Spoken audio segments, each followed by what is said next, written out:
በጣም ይናፍቀኛል። በነገራችን ላይ ድምፁ ስሰማው ራሱ ልቤ አንጀቴ ቁርጥ ነው የሚለው እና በዚህ አጋጣሚ እንደው ቅዳሴውንም በመስማታችን በጣም ደስ ብሎኛል። በነገራችን ላይ አንዴ መጋቤ ስብሐት ይቅርታ አባ ገብረ ወልድ ይኸው ቅዳሴያቸው ጸሎት አደርጋለሁ። አይዞህ አዳም ይቅርታ፣ እኔም ቸኩያለሁ። እውነት ለመናገር ግን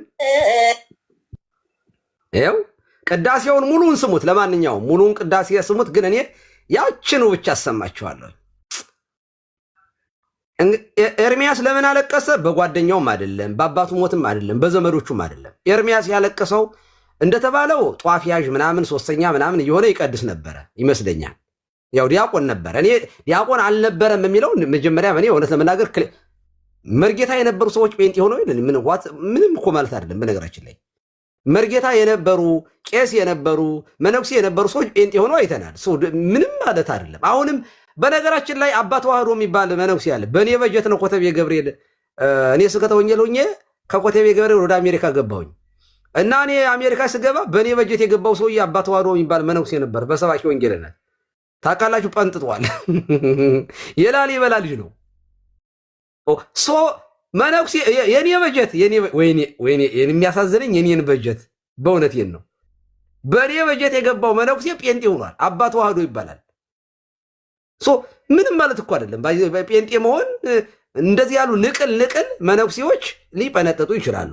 ሰዋት ይኸው ቀለሜም በቃ ዘወትር ጸሎት ምናምን ጨርሶ እዚህ አካባቢ ደግሞ ብዙ እንደ ልብ ገጠር አካባቢ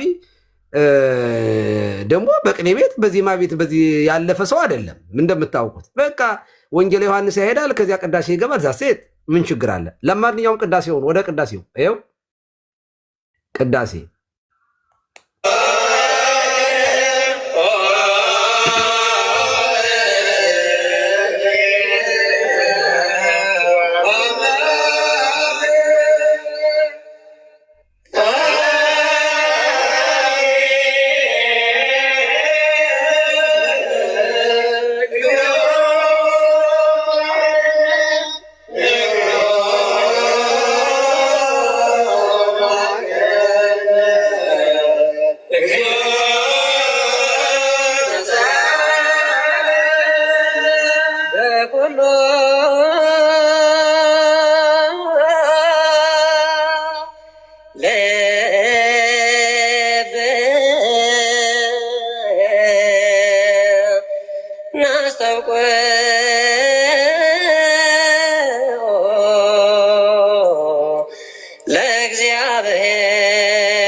ለእግዚአብሔር አምላክነ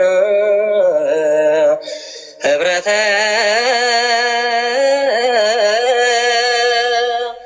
መንፈስ ቅዱስ ሰናየ ከመ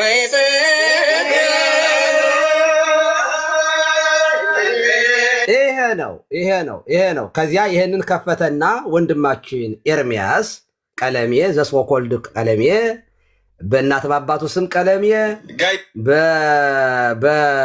በራሱ ባወጣው ስም ኤርሚያስ ወንድማችን ወንድሜን ገደሉት። አንድ ሽልማት ልሸልማችሁ። ይሄው የአውራጃው ከተማ ላይ የታገር ነው። እዛ ቆይ ሄዶ እንዲቀድስ ተጋበዘ። እሺ በጣም ድምፃዊ ነው። አንድ ቀን ድምፁ ማለት ነው። አንድ ቀን የጥቅምት መድኃኔዓለም እመጣለሁ እንዳንተ ነው መሆን የምፈልገው ኤርሚ አለኝ። ሰይጣንን ያስንቃል። ከቀናት በፊት ላይቭ ከፍቶ ግትልትል ውሸቱን እየዋሸ እያለቀሰ እያነባ በቅድስት ኦርቶዶክሳዊት ተዋሕዶ ቤተክርስቲያንና በሊቃውንቶቿ ላይ ሲዋሽ ነበረ። ህይወቱን በሙሉ እየመራ ያለው በውሸት ነው። ልመና በውሸት ነው። ገንዘብ የሚሰበሰበው በውሸት ነው። ትምህርቱ የውሸት ነው። ለማንኛውም እስኪ ዛሬ ግትልትሉን እንስማውና መቼስ መልስ እንስጥ እንጂ። አብሮኝ ይቀድስ የነበረ በዚያን ቀን ነበሩ ካህናትና ዲያቆናት ጭምር ቁጭ ብሎ ተሰምቶ ነበር እና እኔ አለኝ ወደ ከተማ እመጣለሁ እንዳንተ ነው መሆን የምፈልገው ኤርሚ አለኝ። አይ ቆንጅዬ ይኸውላችሁ ለዚህ ነው ቅድም መልስ የሰጠነው። ከተማ ስመጣ እንዳንተ ነው መሆን የምፈልግ ብሎት ከነበረ በህይወት ያለ ሰው አበበ ጉልላት በህይወት የነበረ ካለው ጌታ እንኳን ቶሎ ወሰደው። ኦኬ ለምን ሳይመነፍቅ እንዴ? መታደል እኮ ነው። ዲያቆን እንደሆነ እንዳገለገለ መናፍቅ ሳይሆን ከእግዚአብሔር መንግስት ውጭ ከመጣሉ በፊት መሄዱ በጣም መታደል ነው። ይሄ በእውነት መድኃኔዓለም እንደው መናፍቅ ከመሆን ቶሎ ይውሰደኝ። እንደው ዛሬውኑ እንደው ምሽቱ አይንጋልኝ። እግዚአብሔር ምስክሬ ነው። መናፍቅ ከመሆን እንደው አይንጋልኝ። 100 ዓመት ሰጥቶኝ መናፍቅ ከመሆን ዛሬውኑ ይውሰደኝ መድኃኔዓለም። ይኸው ቃል እገባለሁ እንዴ። ምክንያቱም የዘላለም ህይወትን ማጣት ነዋ። ይኸው ድሜ ድምፁን ልኮልኝ ነበር። እንደው ቢኖር ፈልጌ እንደገና አሰማችኋለሁ። አንድ ቀን ድምፁ ማለት ነው። አንድ ቀን የጥቅምት መድኃኔዓለም የአውራጃው ከተማ ላይ ክብረ በዓል ስላለ የአውራጃው ከተማ ላይ የጥቅምት መድኃኔዓለም ክብረ በዓል ስላለ የአውራጃው ከተማ ላይ የት ሀገር ነው? እዛ ሄዶ እንዲቀድስ ተጋበዘ። እሺ በጣም ድምፃዊ ነው። ከገጠር የአውራጃው ከተማ ቅዳሴ ቀድሶ ክብረ በዓሉን አክብሮ የሚበላውን በልቶ ጠጥቶ ሲመለስ ወደ የተቃጠለ ብሎ አለ። ቆይ አንዴ ቆይ ወንድሜ ደው ልብ አድርጉ። ቀድሶ ሲመጣ ሆድ የተቃጠለ ነው ያለው። ልብ አድርጉ። ቀድሶ የመቼ የጥቅምት መድኃኔዓለም የአውራጃው ከተማ ንግስ ቀን ቀድሶ ሲመጣ ወዲያው ምን ሆነ? ሆድ የተቃጠለ አለ። ሆድ የተቃጠለ አለ። የመቼ ዕለቱን ሆዱ ተቃጠለ። ኦኬ ምናልባት ድምፁ ካለ እዚሁ አሰማችኋለሁ። ወንድሙ ደወለለት። ሰርፕራይዝ ወንድሙ ደውሎለታል። አሁን ሆልድ አድርጓቸዋል። እዚሁ ሊያሰማን ነው። እዚሁ ማስረጃ እጅ ከፍንጅ ላይ በላይ መጣ ማስረጃ። ይኸው ወንድሜ ሰምቶ ላከልኝ ቴሌግራም ላይ መረጃ። ወንድሜን በሉት በመድኃኒት ማለት ነው። አበበ ጉልላት ይባላል። አብሮ አደጌ ነው። አበበ ጉልላት ዲያቆን አበበ ጉልላት። እሺ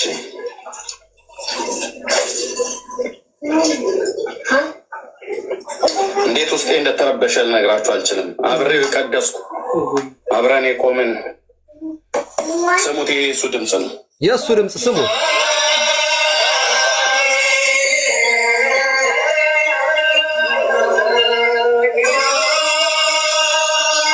የሱን ሰሙታላችሁ። ቆይ አሁን የካህናቱ አብሮ ስላለ ነው።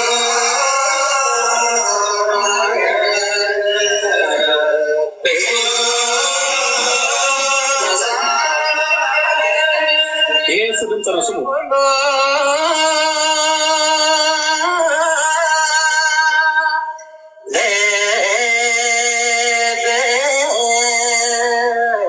ወንድሜ በሉት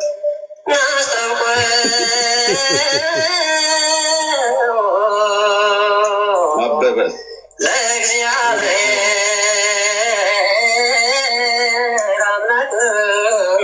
አብሮ አደጌ ነው።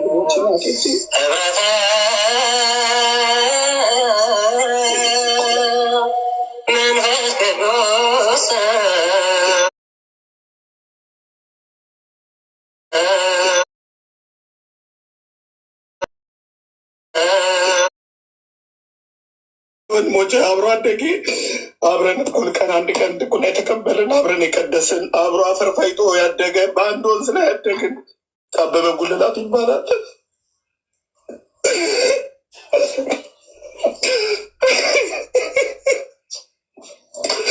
አብሮ አደጌ ነው። ሳልቀብረው ወንድሜን ወንጌል ነግሬዋለሁ። ወንጌል ነግሬው ከተማ ስገባ እንዳንተ ነው መሆን የምፈልገው ብሎ የጥቅምት መድኃኔዓለም በሉት ቆንጆ የሚያምር ልጅ አልኳችሁ። ድምፁ ሁሉ እንደዚህ እንደሰማችሁት ነው። በቅዱስ ቁርባን የገደሉት ወንድሞች ናቶች። አልቅሻ አልወጣልኝም። አብሮ አደጌ ነው። በሉት በርጌታ እውነቴን ብዬ የምላቸው አብሮ አደጌ አብሬ ቀደስኩት። በቅዱስ ቁርባን የገደሉት ቀደሱት አንድ ቀን ነው። ከብፁዕ አቡነ ናትናኤል እጅ ድቁና ስልጣን የተቀበል ነው። በሉት በቅዱስ ቁርባን። እነኚህ አውሬዎች ቤት ውስጥ የተሰገሰጉ አውሬዎች አያችሁ። አሁን ወንድሜ እዚህ ባላምበራስ እንደሚናገረው ነመድጌታ እንደሚናገሩት ቆሞስ እዚህ አሉ። ይታወቃል። የሰራዊት ጌታ እግዚአብሔር ያን ቤት ይበቃሃል አንተ ግትልትል ይበቃል። አሁንም ግትልትል ይሄ ነው።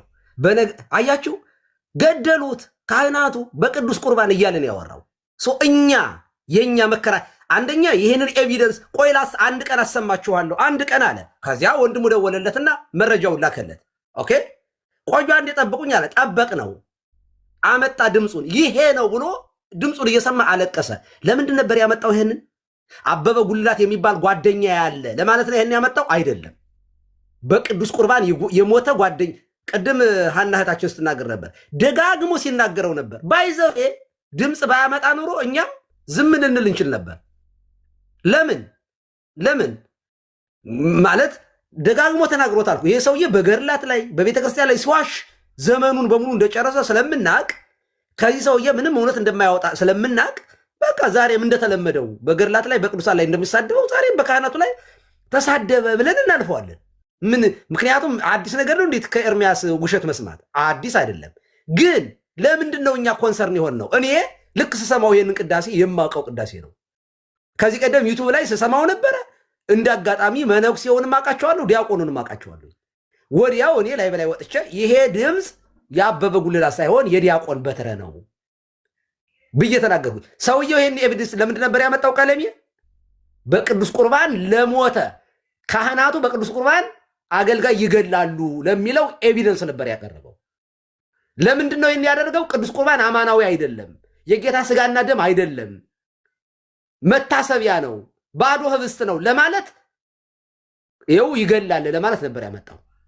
ክርስቶስ ግን አጋለጠው እና ኮንሰሩ አልቲሜት ጎሉ ምንድን ነው? ቅዱስ ቁርባን አያድንም፣ ይገላል። ይኸው ጓደኛዬን ገሎታል እንደዚህ ለማለት ነበር ያመጣው። አንደኛው እሱ ነው። አሁንም ጥያቄያችን እዚህ ላይ ነው ያለው። በቅዱስ ቁርባን መሞቱን አለማወቅ ኤቪደንስ እንፈልጋለን። መቼም አንላቀቅም፣ እንፈልጋለን። ወይ ይቅርታ ጠይቅ፣ ቅድም እንደተባለው። ሁለተኛ ያሰማኸው ድምፅ የዲያቆን በትረ ያሁኑ መጋቢ ሃይማኖት ቀሲስ በትረ ድምፅ ነው።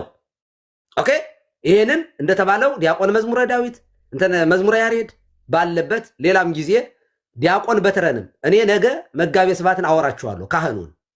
ካህኑ ነው የቀደሱትን ሁለቱም ባሉበት የት ስቱዲዮ እንደተቀረጹት መቼ እንደተቀረጹት ይናገራሉ። ዲያቆን ቀሲስ በትረ ኦልሬዲ ተናግረዋል። ምንም ችግር የለው ተናግረዋል። ግን ከፈለጋችሁ ገና እናመጣላችኋለን።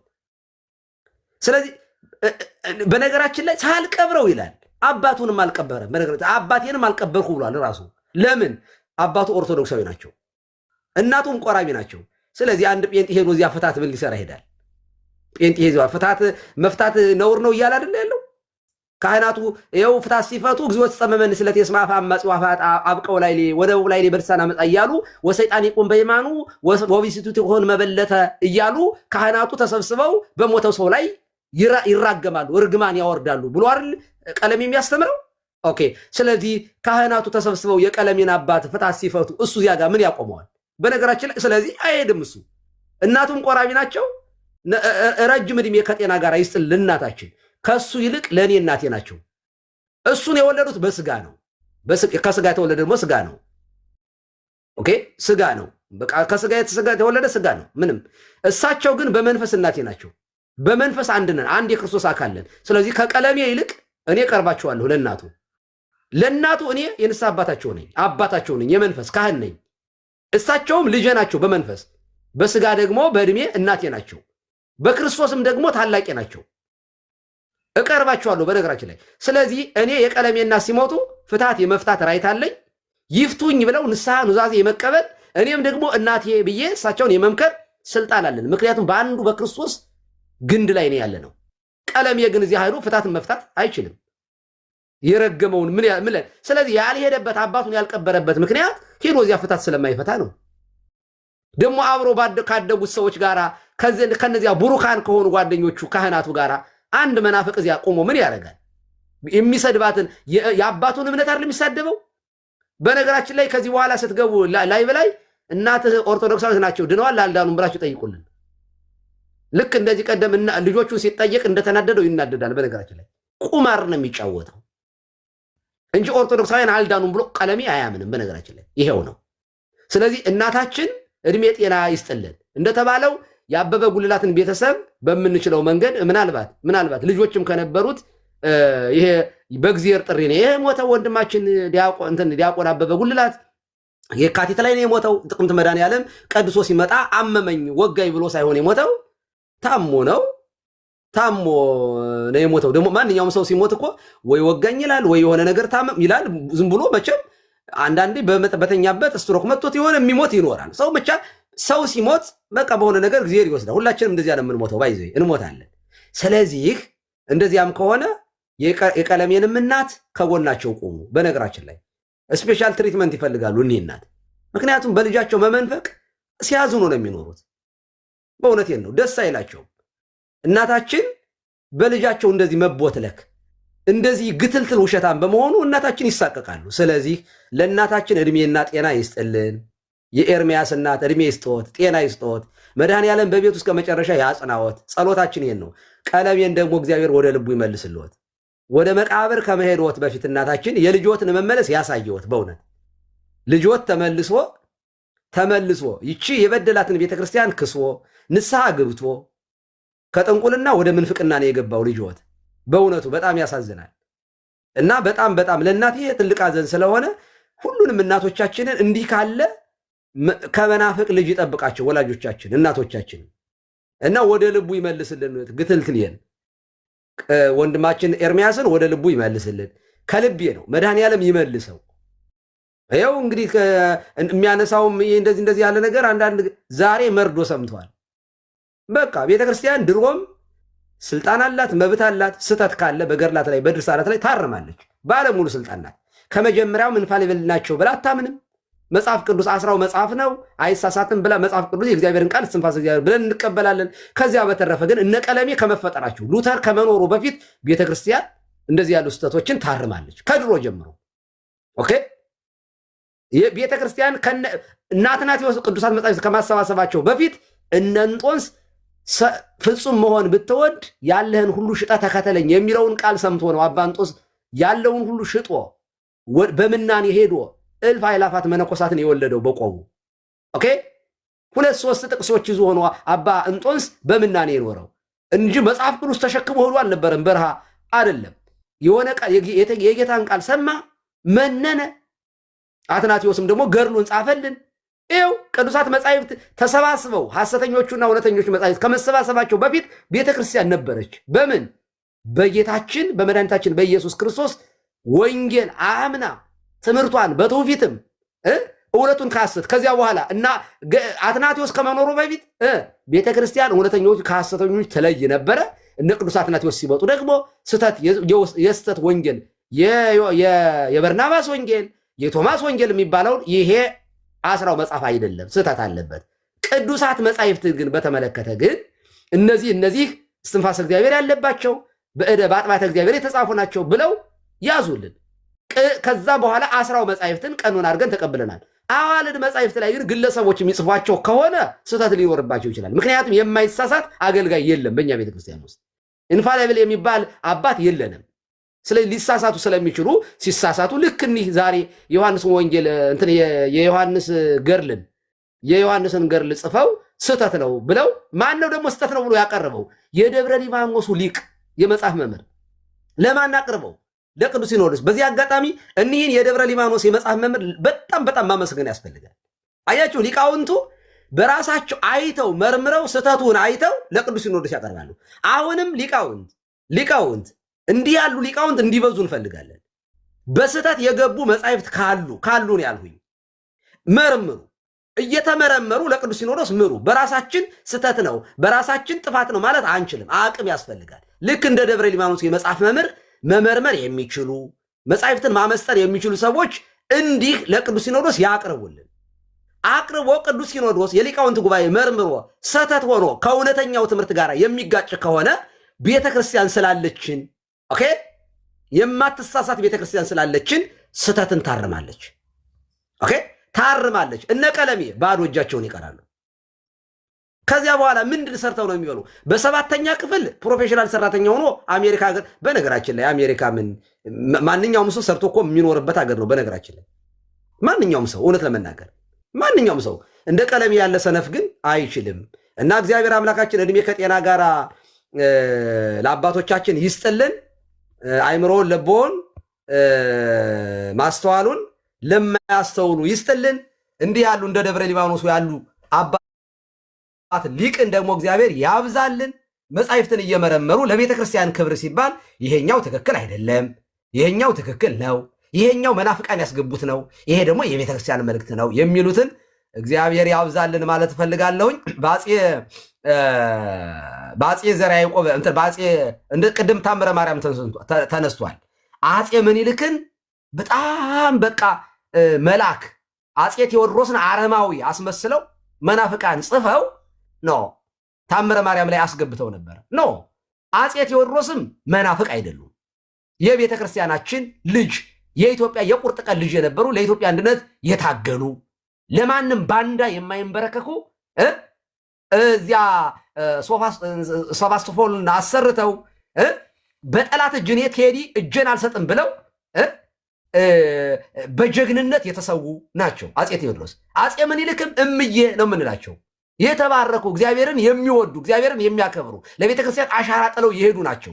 ሁለቱም በዘመናችን የነበሩ ናቸው። ከታምረ ማርያም ጋር በአፄ ዘርዓ ያዕቆብ በነገሰ በ7 ዓመት ከመጣው ጋር አይገናኝም። ነገር ግን እመቤታችን ዛሬም ታምር ስለምታደርግ ታምር የምታደርገውን ልንጽፈው እንችላለን። ግን ቤተ ክርስቲያን ናት፣ ግለሰቦች አይደሉም። ይህንን ማለት የምንፈልገው ስለዚህ ሊቃውንት በርቱልን፣ ጠንክሩልን፣ መርምሩ።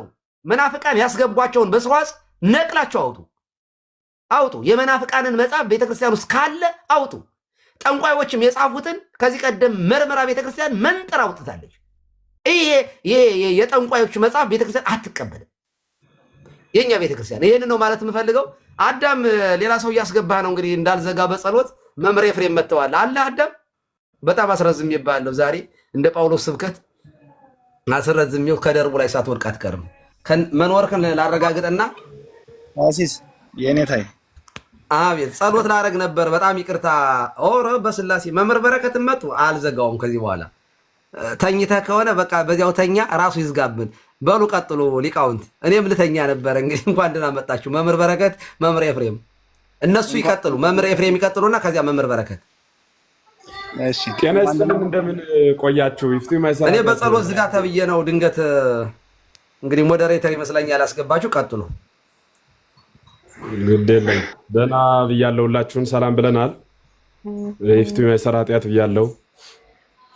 አይ እንዲሁ ስናያችሁ ሰላም እንበላችሁ ነው። ታች አካባቢ ነበርን ሳብ ሲያደርጉ ነው የገባ ነው ሲባል የቆየ የሚመስለኝ የሰሞኑን በቤተ ክርስቲያን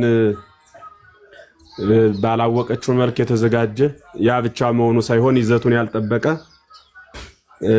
መጽሐፍ ተጽፎ አገባብ አይደለም። ይህ መጽሐፍ ወደ ትውልዱ ጀሮ ወደ ቤተ ክርስቲያኗ ካዝና መግባት የለበትም የሚል ጽኑ አቋም በሲኖዶስ ተይዞ የተለየ መሆኑ ለሁሉም ሰው ግልጽ ሐሳብ ነው እና እሱ ላይ ይመስለኛል። በአንጻሩ ደግሞ መምህር አበበ ጉልላት ባቀረበው ማለት ኤርሚያስ ባቀረበው መረጃ ላይ የዋሻውን ውሸት እያጋለጥን ነበረና ከዚያ ጋር አያይዘን ነው ይሄ። በዚህ አጋጣሚ ገርላት አንዳንድ ሰሞኑን ይሄ በገርላ ዮሐንስ ላይ በወጣው ላይ ምን ልትበሉ ነው ከዚህ በኋላ? ይኸው ገርላት አንዳንድ ማለ የተባለው እየታረመ ነው። ስለዚህ ምንድነው ወደፊት እጣ ፈንታችሁ? ስራ ፈልጉ እያለ ነው። ጥሩ ማስታወቂያ ነው። እሱም ራሱ ቀድሞ እንዲነቃ ማዘጋጀት ጥሩ ነው።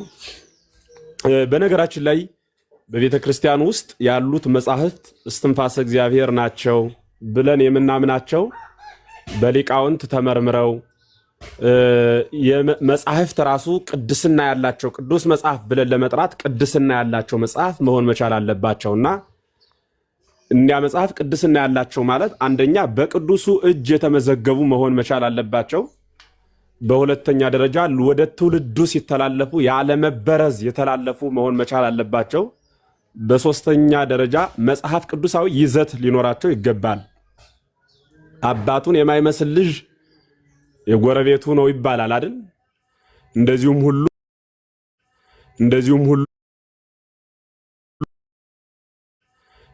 ሁሉ ባለቤቱ ስለነገረን በተአምርነቱ አድንቀን እንቀበላለን። መልዕልተ ሕግ ስለሆነ በህሊና ብይሲ በሐሳበ ሰብ የሚመረመር የሚተረጎም አይደለም። ተአምር ገድላትንም በተመለከተ ቅዱሳኑ የደከሙት የወጡት የወረዱት እርሱ ይነበባል።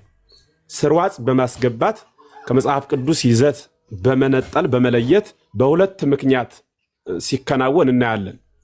አንደኛው አህዛብ ወይም ደግሞ መናፍቃኑ ዓለም የምንላቸው የቤተ ክርስቲያኗን ስም ለማጥፋት በጀት በጅተው ህትመት አዘጋጅተው ከመጽሐፍ ቅዱሱ ጋር የማይገናኝ ገድል እያወጡ የሚጋጭ የሚጣረስ ቃል ኪዳን እያመጡ ቤተ ክርስቲያንን ሲከሱ ሲጸርፉና ሲያስቀይሙ ይኖራሉ። ይህ የዘወትር ግብራቸው ነው። እንዲህ የሚያደርጉበት ምክንያት ቤተ ክርስቲያኗን ለማስጠላት ትውልዱን እነሱ ወደሚኖሩበት የክደት ማማ ለማውጣት የሚያደርጉት ጉዞ ነው ማለት ነው። እኛው ራሱ አንዳንዱ ይሄ ሆደ አደሩ ለከርሶሙ አምላኮሙ የሚባሉት ሆዳቸው አምላካቸው ለከርሶሙ ያመልኩ የሚባሉት ሆዳቸውን የሚያመልኩ እንዲህ አይነቶቹ ምን ያደርጋሉ? ገንዘብ ለማግኘት ሲሉ የሃይማኖቱን ሐሳብ የቤተ ክርስቲያኗን መረዳት ሳይረዱ ተነስተው ብለው በህትመት መልክ መጽሐፍትን ለመቸርቸር እንዲመቻቸው ወይም ልዩ አድርጎ ማቅረብ ማለት ከዚህ በፊት ካለው ገድል የተለየ ከዚህ በፊት ካለው ዳዊት መርዳአ ምሳሌ ያሊዕል ሀገሮ ሚል ቅኔ ነበር። አንድ ሊቅ ቅኔ የምሳሌ ተማሪ ዳዊት አለ በምሳሌ ወቅት ቅኔ ሲያደርግ ሀገሩን ከፍ ከፍ ያደርጋል አሉ። ለሰማ አነጋገሩ ሁሉም ሰው የየራሱን ሰፈር ከፍ ከፍ ያደርጋል ነው። ለወርቁ ደግሞ ሀገር እመቤታችን እርሷን ያመሰግናታል ብለው ለመግለጽ ነው የፈለኩት። እኔ ሰማያዊ ንግግሩን ነው። መርዳአ ምሳሌ ያሊዕል ሀገሮ እንዳሉ ባለቅኔው ሀገሩን ከፍ ከፍ ማድረግ ያለ መጠን የሌላትን ክብር በመጨመር ያልተደረገላትን ታምር በመግለጽ ለየት አድርጎ ትውልዱን ወደዚያ እንደ ቱሪስት መስህብ ለማድረግ በዚህ አካባቢ በሚመጣው ህዝብ ደግሞ ተጠቃሚነትን ለማረጋገጥ የሚደረገው ጉዞ በጣም እየጸና ከዕለት ወደ ዕለት መጥቷል። የቅዱሱ ገድል 10 ትውልድ ወይ 7 ተብሎ ተገብቶለት ከሆነ ለየት ለማድረግ እስከ 100 ብሎ ሰው ለመሳብ የሚደረግ አማናዊ የቃል ኪዳኑ ሳይሆን የስምምነት ጉዳይ ያደረጉ ሰዎች አሉ። በሰበካ ጉባኤ ተሰብስበው እስከ ስንት እናድርገው ብሎ የሚወስኑ ማለት ነው። እኒን እናወግዛለን፣ እንለያለን፣ እንመክራለን፣ አማናዊውን አስተምህሮ እንናገራለን። ያን ይዘው ያን መስለው እንዲጓዙ እናደርጋለን። የማይጓዝ የማይመለስ ከሆነ ሳያማክር መጽሐፍትን ብርና ወረቀት ስለተመቸው ብቻ እያተመ እያመጣ እንካችሁ ተረከቡ የሚለን ከሆነ እያወገዝን እንለየዋለን እንጂ ተረክበን እኛ ግራ ተጋብተን ትውልድም ግራ የምናጋባ አይደለንም። እንኳን ይቅርና ከዚህ በኋላ ለሚታተሙት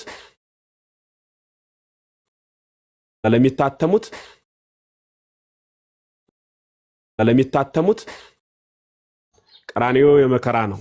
በመከራ ወጣው ወርደው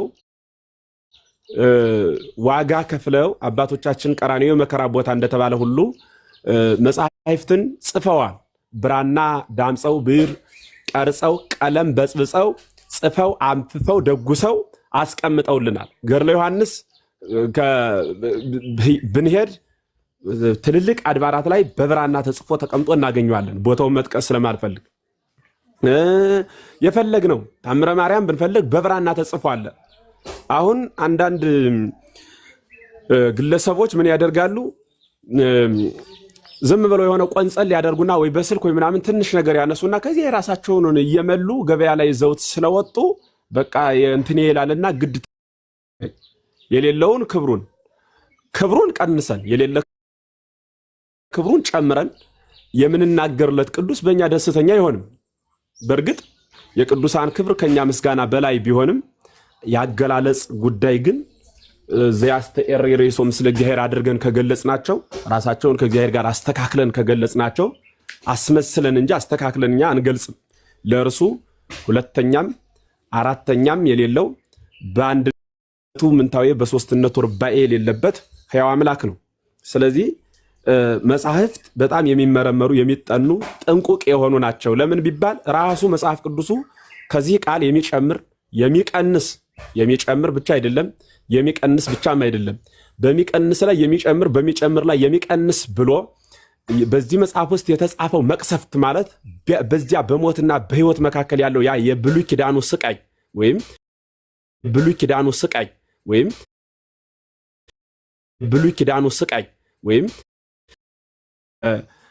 ሰጲራ ያለ ይደርስበታል። ስለዚህ ምን ማለት ነው? ይህ ቅጣት እንዳይደርስበት ምን ማድረግ መቻል አለበት? ቃሉን ሳይጨምር ሳይቀንስ መያዝ አለበት ብላ ቤተክርስቲያን ታስተምረናለች ማለት ነውና ገድላትን ለማረም የምትደክሙት ቀደም ሲል እንደነበረው በሌላው ሰፈር ያላችሁ እህቶቻችን ወንድሞቻችን አትድከሙ። እንደናንተ በስሜት ሳይሆን በስሌት በግፊት ሳይሆን በጊፍት ሳይሆን በእውቀትና በምንድነው በህልውና ቁጭ ብላ ቤተክርስቲያን መምህራንን አዘጋጅታ ዝም ብሎ ተገለጸልኝ ብሎ መዝለል ሳይሆን ተምረው አውቀው ብሉያትን ከሐዲሳት ሊቃውንትን ከመነኮሳት አስማምታ የምታስተምርናት ቤተክርስቲያን። ብሉይ ኪዳን ማለት አዳምና ልጆቹ ይመሩበት የነበረው ሕግ ማለት ነው። የአዳም ልጆች ይመሩበት የነበረው ሕግ እርሱ ብሉይ ኪዳን ይባላል፣ ወይ የቀደመ ዘመን ይባላል።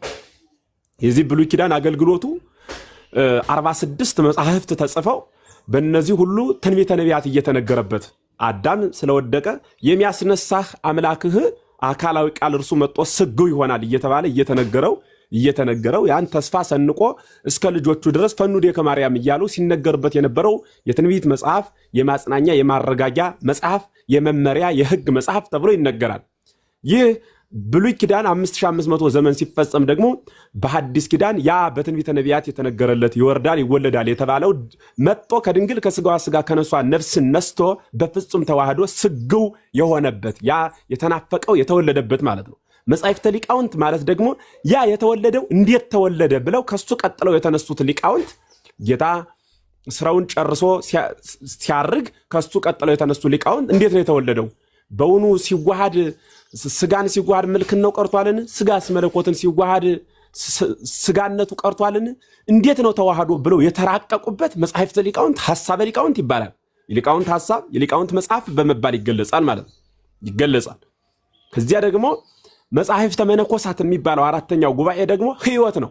ያ የተወለደው እንዲያ ከሆነ የተጸነሰው እንዲያ ትሁት ሆኖ አምላክ ሲሆን ራሱን ዝቅ አድርጎ መጥቶ ከበጎች በረት መጥቶ ካደረ ከእንስሳት ጋር አብሮ ዝቅ ካለ ሕቅ አቅሰጽቆም መላእክቴ ከተባለለት ስለዚህ እኔም ከዚህ በኋላ እሱ እንዲያ ከሰማይ ወርዶ መጥቶ ትሁት ሲሆን መውረድ የሚለው በሊቃውንት አነጋገር ሌላ ትርጉም ቢኖረውም ለእናንተ በሚገባችሁ እንዲያ ትሁት ሲሆን እኔ ግን ዓለምና ጣዕሟን እየመጠመጥኩ እንዴት ከእግዚአብሔር ተለይቼ ቀራለሁ በማለት መንነው ዓለምን ንቀውና ጠቅጥቀው በባዕትደው የሚከተቱት ያ ሕይወት ደግሞ እንዲያሁኑ የኖሩት የአባቶቻችን መጽሐፍተ መነኮሳት በመባል ይታወቃል፣ ወይም የመነኮሳት መጽሐፍ በመባል ይታወቃል ማለት ነው።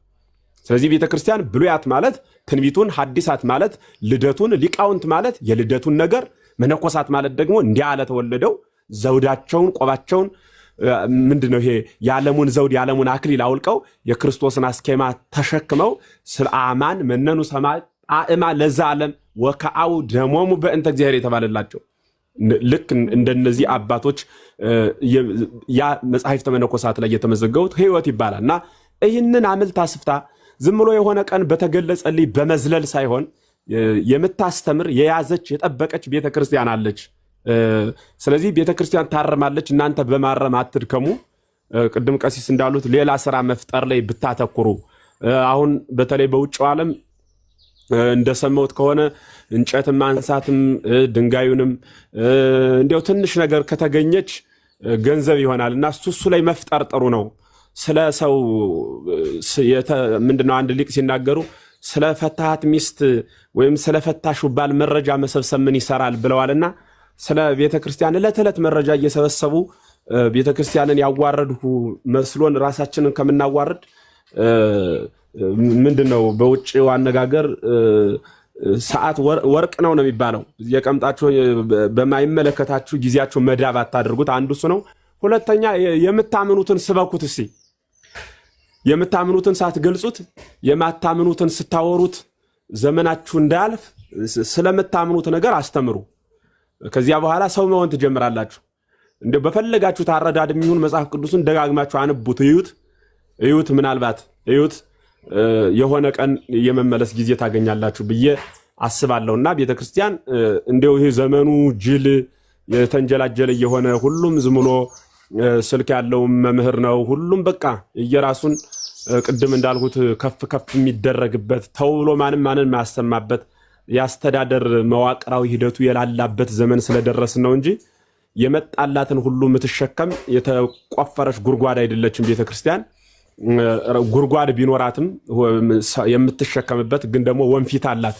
እያጠለለች ነው የምትፈልገውን ነው የምትረከብ እንጂ ያገኘችውን የምትረከብ አይደለችም። ስለዚህ መጻሕፍት ታሪካዊ ናቸው ወይ መጽሐፍ ቅዱሳዊ ናቸው ወይ ቤተክርስቲያናዊ ናቸው ወይ ብላ በሶስት መመዘኛ መዝና ከዚያ አማን በአማን ብላ ትረከባለች።